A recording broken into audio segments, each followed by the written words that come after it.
Hello friends, আজকে আমি তোমাদের সাথে শেয়ার করব সজি কচু বা মুখী কচুর একটি দারুণ রেসিপি, যা আমি বানিয়েছি ডিম দিয়ে আর আলু দিয়ে। যদি কখনো না বানিয়ে থেকো তাহলে অবশ্যই বাড়িতে বানিয়েও দেখবে কি অসাধারণ হয় খেতে। আর যারা খেয়েছো তারা তো এর স্বাদ জানোই, কীভাবে আমি বানাই সেই রেসিপি ফলো করে খেতে হয় অসাধারণ।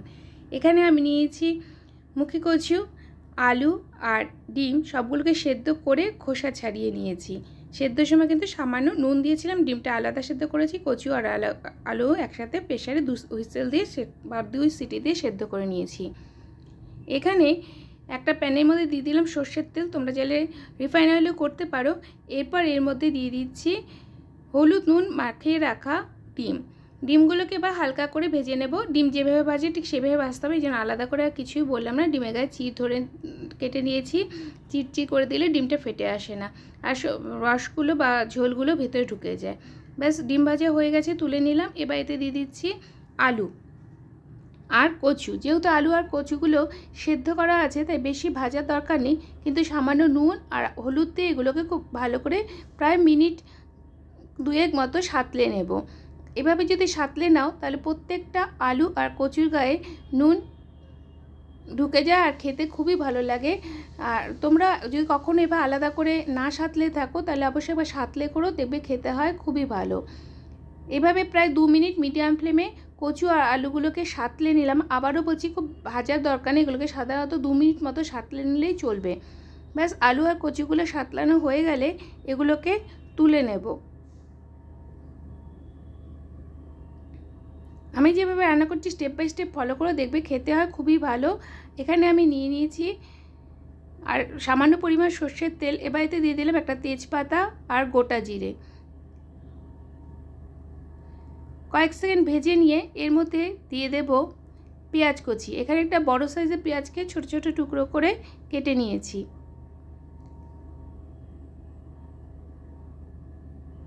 পেঁয়াজটাকে হালকা লাল করে ভেজে নেব।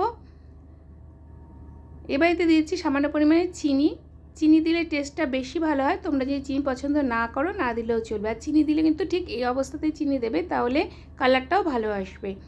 আরও প্রায় 1 মিনিট মতো লো ফ্লেমে পেঁয়াজটা ভেজে নিলাম। এই দেখো পেঁয়াজটা নরম হয়ে গেছে, নরম হলেই চলবে, লাল করে ভাজার দরকার নেই। এরপর এর মধ্যে দিয়ে দিচ্ছি টমেটো। একটা বড় সাইজের টমেটোকে টুকরো টুকরো করে কেটে নিয়েছি। আর টমেটো দেওয়ার পরেই এর মধ্যে দিয়ে দিচ্ছি সামান্য পরিমাণে নুন। আলু ডিম কচু সেদ্ধর সময় কিন্তু নুন দিয়েছিলাম, সেই জন্য নুনটা বুঝেই দেবে। তোমরা যে পরিমাণে নুন খেতে পছন্দ করো ঠিক স্বাদ অনুযায়ী সে পরিমাণে নুনই কিন্তু তোমরা এখানে ব্যবহার করবে। ব্যাস, নুন নেওয়ার পরে টমেটো আর পেঁয়াজগুলোকে এই কয়েক সেকেন্ড মতো এভাবে ভেজে নিলাম। দেখো টমেটোগুলো কিন্তু খুব সহজেই নরম হয়ে গেছে। এবার এতে দিয়ে দিচ্ছি হলুদের গুঁড়ো আর নুন দিয়ে ভালো করে টমেটো পেঁয়াজগুলো এভাবে নাড়াচাড়া করে আরও 1 মিনিট মতো ভেজে নিলাম।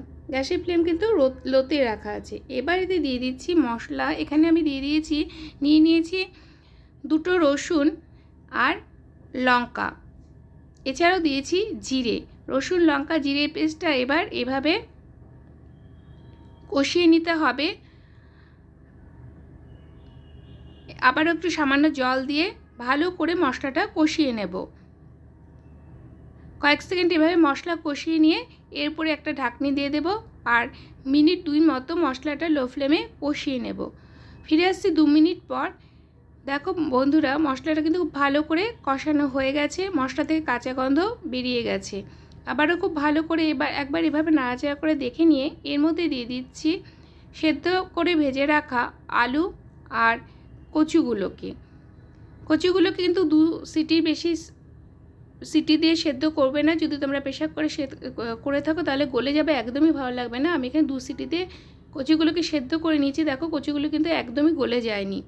এবার সব মশলার সাথে আলু কচু খুব ভালো করে এভাবে কষিয়ে নিতে হবে। এরপর এতে দিয়ে দিচ্ছি 1 টিস্পুন ভাজা ধনে গুঁড়ো। এবার ধনে গুঁড়ো অন্যান্য মশলার সাথে খুব ভালো করে এভাবে মিশিয়ে নিচ্ছি। সবজির সাথে মশলা খুব ভালো করে কষানো হয়ে গেলে এর মধ্যে দিয়ে দিতে হবে পরিমাণ মতো জল। খুব বেশি জল দেওয়া দরকার নেই, আবার খুব কমও দেবে না, কারণ আলু আছে, রসটা কিন্তু খুব তাড়াতাড়ি শুষে নেবে। সেই জন্য মাঝারি পরিমাণে জল আমি এখানে দিয়ে দিচ্ছি। এখানে আমি 1.5 গ্লাস মতো জল ব্যবহার করছি। তোমরা সবজির ওপর ডিপেন্ড করবে কতটা পরিমাণে জল ব্যবহার করবে। এ দেখো ভালো করে এবার জলের সাথে এভাবে সবজিগুলোকে মিশিয়ে দিচ্ছি। এ দেখো কচু আর আলু কিন্তু একদমই গলে যায়নি। এবার ঝোল ফুটে ওঠা পর্যন্ত অপেক্ষা করব। এই দেখো বন্ধুরা, ঝোল ফুটে উঠেছে। এরপর এর মধ্যে দিয়ে দিচ্ছি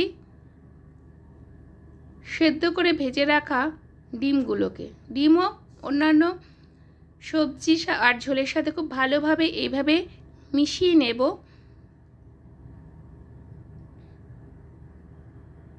আর এরপর আরও প্রায় 5 মিনিট মতো হাই ফ্লেমে ঝোল ফুটিয়ে নেব।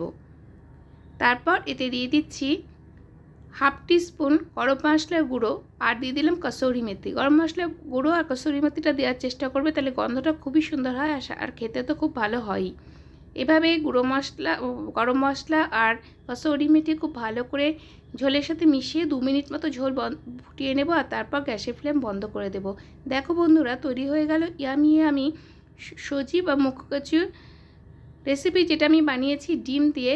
অবশ্যই তোমরা বাড়িতে বানিয়েও, শুধুমাত্র ভাত না, রুটির সাথেও কিন্তু এই সবজিটা খেতে খুবই ভালো লাগে। আর যদি ভালো লাগে তাহলে অবশ্যই লাইক করো, শেয়ার করো, আর আমাকে কমেন্ট করে জানাতে ভুলো না আর কী ধরনের রেসিপি তোমরা আমার চ্যানেলে দেখতে চাও। ফিরে আসছি খুব তাড়াতাড়ি নতুন কোনো ভিডিওতে, নতুন কোনো রেসিপির সঙ্গে। ততক্ষণ জন্য ভালো থেকো সবাই। Bye bye.